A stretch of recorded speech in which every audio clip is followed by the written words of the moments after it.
Hello students, in this lecture we are going to discuss Wheatstone bridge, which is a particular configuration of electrical circuit, and this concept helps in solving the numericals related to electrical circuits. So now let's have a look at the circuit diagram called as Wheatstone bridge. तो अब हम वो circuit diagram बनाने जा रहे हैं जिसे हम व्हीटस्टोन ब्रिज कहते हैं।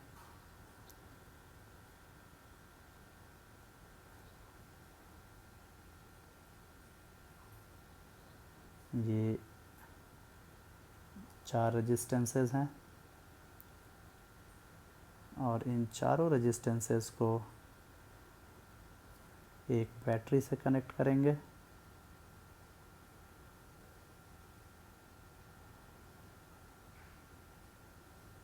Positive terminal and negative terminal, let's say V volt की बैटरी है और इन चारों रेजिस्टेंसेस का नाम दे देते हैं R1, R2, R3 and R4। अब इसके जो डायगोनल्स हैं, एक काम और कर लेते हैं, इस जंक्शन का नाम A दे लेते हैं, इस पॉइंट को B, C and D। B point से C पॉइंट को जोड़ते हैं, एक गैल्वेनोमीटर लगाते हैं और इसका एक रेजिस्टेंस मान लेते हैं R0। ये जो सर्किट डायग्राम आप देख रहे हैं इसे हम व्हीटस्टोन ब्रिज कहते हैं। अब ये व्हीटस्टोन ब्रिज एक पर्टिकुलर कंडीशन में बैलेंस्ड व्हीटस्टोन ब्रिज कहलाता है। उसी पॉइंट पे हमें डिस्कस करना है कि किस कंडीशन में इस व्हीटस्टोन ब्रिज को हम बैलेंस्ड कहते हैं और क्यों वो इतना रेलेवेंट है, क्यों हम पढ़ रहे हैं इस टॉपिक को, इससे फ़ायदा क्या है, ये हम इसके न्यूमेरिकल एप्लीकेशंस में देखेंगे। तो सबसे पहले इस व्हीटस्टोन ब्रिज के बैलेंस्ड होने की कंडीशन क्या है। उस कंडीशन पे आने के पहले हम एक करंट डिस्ट्रीब्यूशन करते हैं पहले, क्योंकि कोई भी सर्किट है उसमें करंट डिस्ट्रीब्यूशन पहला काम होता है। तो बैटरी के पॉजिटिव टर्मिनल से एक करंट बाहर को I निकालते हैं।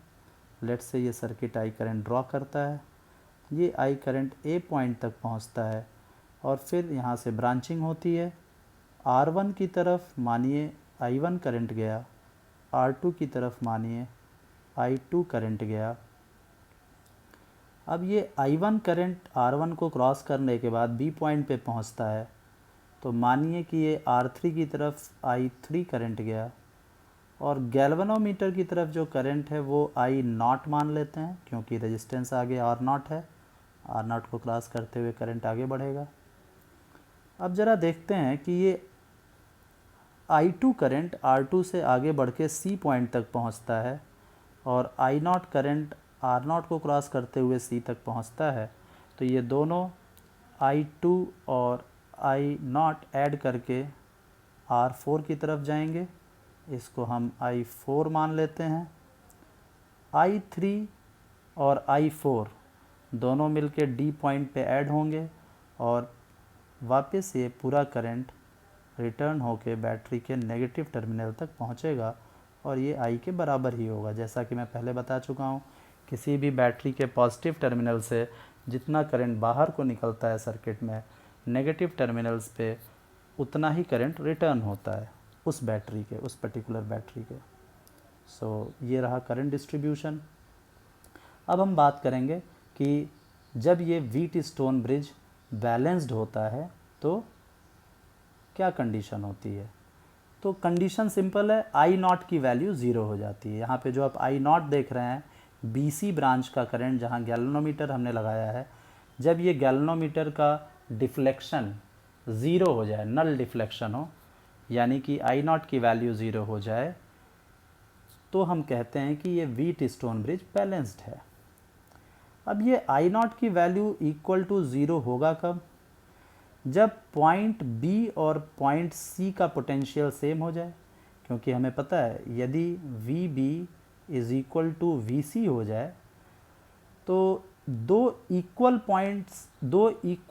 पोटेंशियल के पॉइंट्स के क्रॉस कोई करंट का फ्लो नहीं होता है। ये हमें मालूम है, क्योंकि करंट के फ्लो के लिए पोटेंशियल डिफरेंस का होना ज़रूरी है, and we know that current flows from high potential to low potential. तो अब जब VB और VC दोनों ही बराबर हो गए तो B पॉइंट से C पॉइंट की तरफ करंट का फ्लो नहीं होगा और I नॉट की वैल्यू 0 हो जाएगी, और हम कहेंगे कि व्हीटस्टोन ब्रिज बैलेंस्ड है। क्या है? बैलेंस्ड है। तो बैलेंस, अब हम इस बात को लिख सकते हैं, condition for Wheatstone bridge to be balanced is I not equal to 0, that is VB is equal to VC। इस बात को हम लिख लेते हैं। Condition for a Wheatstone bridge to be balanced is what? I naught is equal to 0, that is VB is equal to VC। तो इन दोनों ही बातों को आप कंडीशन की तरह मान सकते हैं।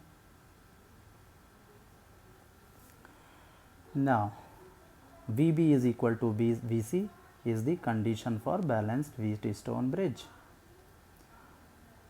अब जबकि व्हीटस्टोन ब्रिज कॉन्फ़िगरेशन बैलेंस्ड होता है तो R1, R2, R3 और R4 ये जो 4 रेजिस्टेंसेज हैं, इनके बीच एक रिलेशन देखने को मिलता है। उस रिलेशन को अब हम डिराइव करेंगे कि वो क्या रिलेशन है। तो उसको डिराइव करने के लिए हम यहाँ पर 2 लूप्स लेंगे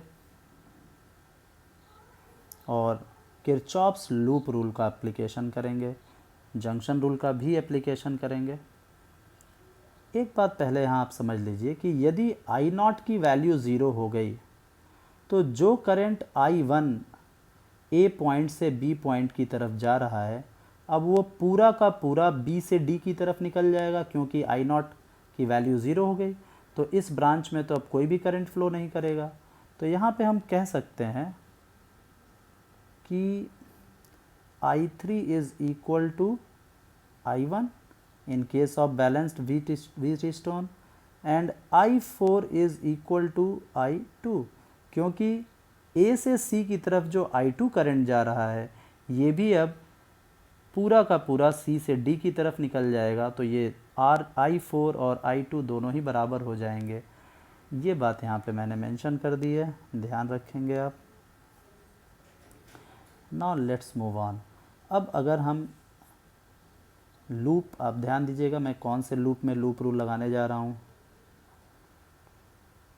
apply loop rule in loop A, B, C, A। Figure में एक बार देख लें, A, B, C and again A। इस लूप में यदि आप लूप रूल से इक्वेशन लिखें तो आप देखिए क्या मिलेगा आपको।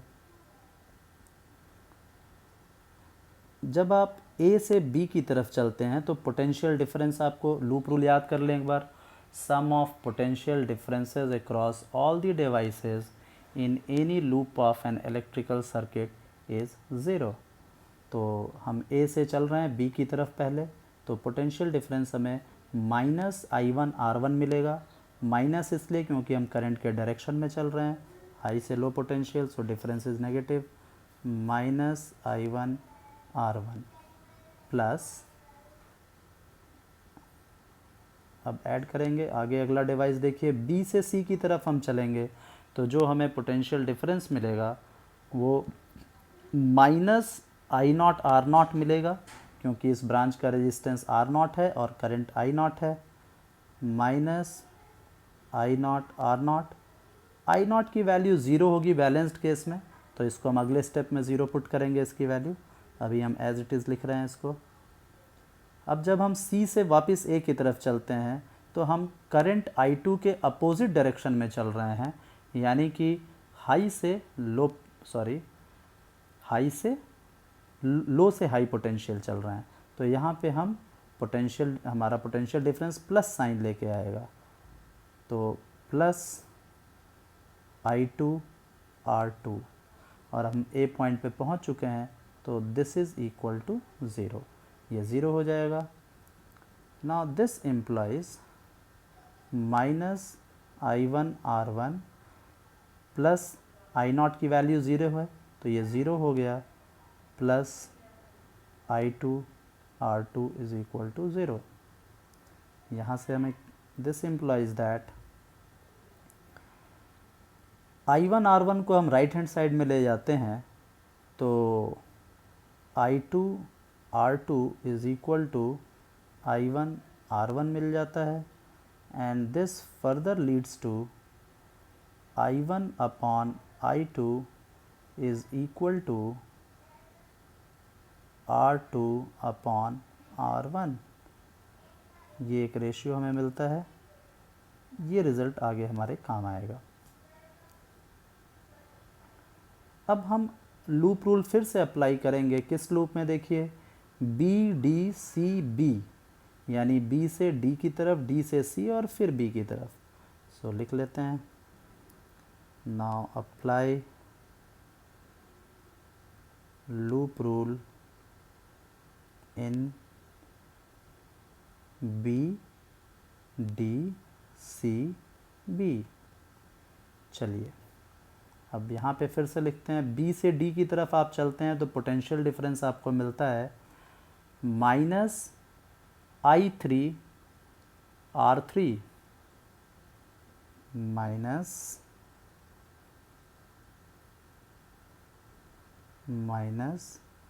I3 R3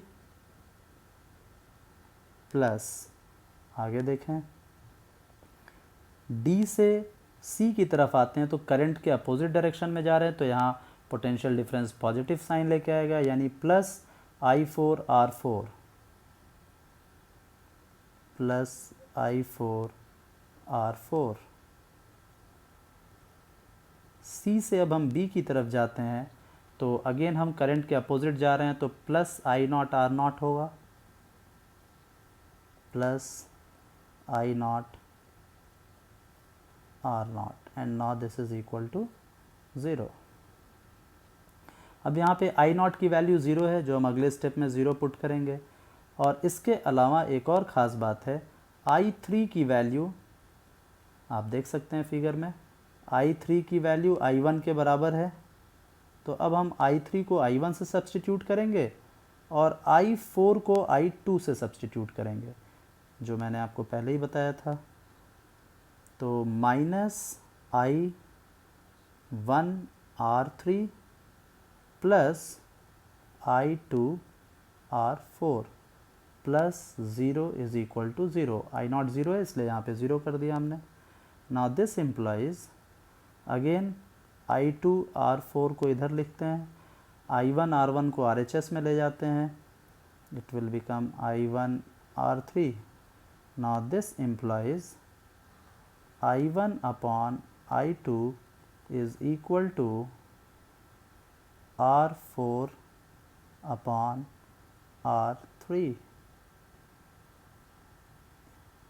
ये देखिए, अब ऊपर हमने एक रिलेशन यहाँ निकाला था, इक्वेशन नंबर 1, और ये हो गया इक्वेशन नंबर 2। अब इन दोनों ही इक्वेशंस के लेफ्ट हैंड साइड में आप देखिए सेम क्वांटिटी है, I1 upon I2, same ratio है। तो अगर LHS दोनों का सेम है तो कंपेयर करेंगे तो RHS भी सेम होना ही चाहिए। तो अब इन दोनों इक्वेशंस को यदि हम कंपेयर करते हैं तो देखिए हमें क्या मिलता है, बाय कंपेयरिंग 1 एंड 2 क्या मिलता है हमें, आप देखें, R2 upon R1 is equal to R4 upon R3। इसको हम लिख सकते हैं, अगर रेसिप्रोकल ले लें दोनों तरफ, लेफ्ट हैंड साइड का रेसिप्रोकल लें तो भी इक्वलिटी होल्ड करेगी, it will be R1/R2 is equal to R3/R4. Now this is the relationship between the four resistors R1, R2, R3 and R4 under the condition of balanced Wheatstone bridge. आप जरा figure में देख लें अब R1/R2 यानी कि इस resistance का इससे ratio is equal to R3/R4, यानी कि यदि डायगोनल ब्रांच जो ये बीच की ब्रांच BC है इसमें कोई करंट फ्लो नहीं करेगा तो रेजिस्टेंसेस का रेशियो कैसा होगा ये आप देख सकते हैं। R1/R2 is equal to R3/R4। इसे अगर हम क्रॉस मल्टीप्लाई करें तो एक और नया रिलेशन मिल जाता है हमें, R1/R3 यानी कि इससे इसका ratio is equal to R2/R4, इससे इसका रेशियो। तो ये दोनों ही बातें आप लिख सकते हैं, इसे हम बॉटम में लिख सकते हैं यहाँ, this implies R1/R3 is equal to R2/R4। अब हमें ये समझना है इस पूरे डिस्कशन के बाद कि इसे हम ब्रिज क्यों कहते हैं। ये एक इम्पॉर्टेंट बात है कि why this is Wheatstone bridge. Bridge का मतलब तो आप जानते ही हैं, ब्रिज का मतलब होता है पुल या सेतु जो किसी नदी पे बनाते हैं, किसी नाले पे बनाते हैं। इसलिए बनाते हैं कि हम उस नदी या नाले के धारा प्रवाह से बच सकें और सेफली इस पार से उस पार चले जाएं। ऐसा ही कुछ यहाँ पर भी हो रहा है। आप ध्यान दें कि यहाँ पे इसे ब्रिज कहने का क्या मतलब है। अब आप देखिए कि यदि गैल्वेनोमीटर से कोई करंट फ्लो नहीं करता है BC ब्रांच में, जब ये बैलेंस्ड व्हीटस्टोन ब्रिज है, तो I0 की वैल्यू 0 है, यानी कि पूरा का पूरा करंट जो बैटरी से I करंट आ रहा था A और B में डिवाइड हुआ, A पॉइंट से दो डायरेक्शंस में I1 I2 में डिवाइड हुआ, तो ये I1 करंट यहाँ से होता हुआ B पॉइंट पे गया और सीधा ये D पॉइंट की तरफ चला गया। धारा का कोई भी प्रवाह B से C की तरफ गैल्वेनोमीटर की तरफ नहीं आया। इसी प्रकार से A से C की तरफ गया और C से फिर ये R2 की तरफ होते हुए D की तरफ चला गया और BC ब्रांच में कोई करंट का फ्लो नहीं हुआ। तो अब आप रेड लाइन से देख सकते हैं कि BC ब्रांच जो है ये पूरी तरह सेफ है इलेक्ट्रिक करंट से, धारा का प्रवाह नहीं है। अगर आप इस पे वॉक करेंगे यानी इसको टच करेंगे तो भी आपको करंट का कोई शॉक नहीं लगेगा। तो ये बिल्कुल ब्रिज की तरह काम कर रहा है between the points B and C। BC point के क्रॉस ये ब्रिज का काम कर रहा है। कोई करंट नहीं है, करंट का कोई प्रभाव नहीं है। ये वाटर करंट ना हो के इलेक्ट्रिक करंट है, फ़र्क सिर्फ इतना ही है। तो इसे ब्रिज इसी वजह से कहा जा रहा है। आई होप ब्रिज कहे जाने का आशय स्पष्ट हो गया होगा। अब रही बात कि हम इस टॉपिक को क्यों पढ़ रहे हैं, तो बहुत सिंपल सी बात है। व्हीटस्टोन ब्रिज कॉन्फ़िगरेशन में अगर आपको अब इक्विवेलेंट रेजिस्टेंस निकालने को कहा जाए, मानिए कि आपके पास 4 रेजिस्टेंसेस ऐसे दिए गए हैं और बीच से एक और रेजिस्टेंस दिया गया है और अब एक बैटरी से इसे जोड़ दिया गया और आपसे पूछा जाए कि R1, R2, R3 और R4 और ये R0 या R5 कोई भी रेजिस्टेंस है, तो इस पूरे इलेक्ट्रिकल सर्किट का आप इक्विवेलेंट रेजिस्टेंस बताइए across the point A and B। तो आप कैसे निकालेंगे?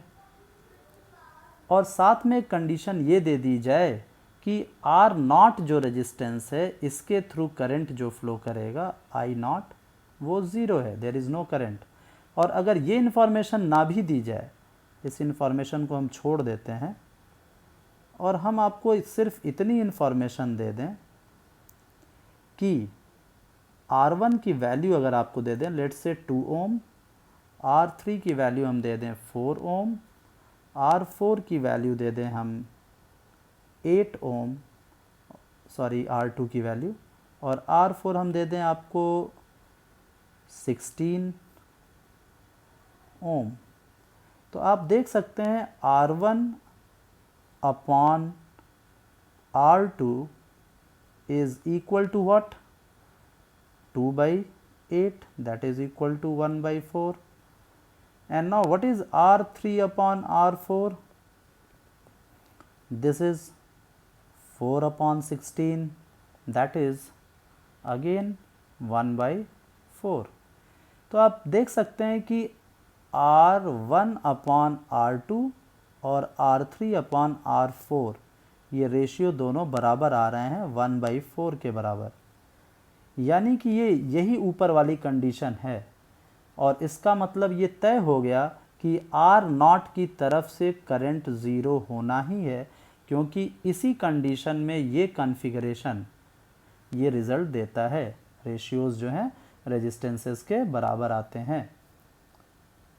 तो अब यदि आपने व्हीटस्टोन ब्रिज कॉन्फ़िगरेशन पढ़ा है, जाना है, तो एक नज़र में इस सर्किट को देखते ही आप समझ जाएंगे R0 के थ्रू कोई करंट नहीं जाएगा, तो इसको हम सर्किट से काट के हटा क्यों ना दें जब इसका कोई रोल ही नहीं है। तो यदि हम इसे सर्किट से हटा देते हैं तो ज़रा देखिए सर्किट कैसा बनेगा। हमने इसे डिलीट कर दिया और अब इस सर्किट का इक्विवेलेंट रेजिस्टेंस निकालना आसान हो गया हमारे लिए। अब हम बड़ी आसानी से R1 और R3 को सीरीज़ में ऐड कर लेंगे, जो डायरेक्टली R1 प्लस R3 हो जाएगा, सिंगल रेजिस्टेंस आ जाएगा इनका। और इन दोनों रेजिस्टेंसेस R1 और R3 को हटाकर हम A और B पॉइंट के क्रॉस एक सिंगल रेजिस्टेंस बना लेंगे जो R1 प्लस R3 के बराबर होगा। इसी प्रकार से R2 और R4 भी सीरीज़ में हो गए, तो अब हम इन दोनों को भी हटाकर डायरेक्टली एक सिंगल रेजिस्टेंस जो कि R2 प्लस R4 के बराबर होगा। और अब R1 plus R3 R2 plus R4 के साथ पैरेलल में है, इसका पैरेलल कॉम्बिनेशन निकाल लेंगे और हमें AB पॉइंट के cross equivalent resistance R equivalent मिल जाएगा। और R इक्विवेलेंट का एक्सप्रेशन आप कैसे निकाल पाएंगे? आप पैरेलल कॉम्बिनेशन का फॉर्मूला जानते हैं, 1/R equivalent is equal to 1/R1 plus R3 plus 1/R2 plus R4। यहाँ से आप R इक्विवेलेंट को वर्कआउट कर सकते हैं। तो व्हीटस्टोन ब्रिज की मदद से आपका सर्किट सिंप्लीफाई हो गया, ये एप्लीकेशन रहा। इसी के साथ इस वीडियो को हम यहीं पे समाप्त करते हैं। See you in the next video. Thank you for watching. Ask your doubts in the comment section please. Thank you.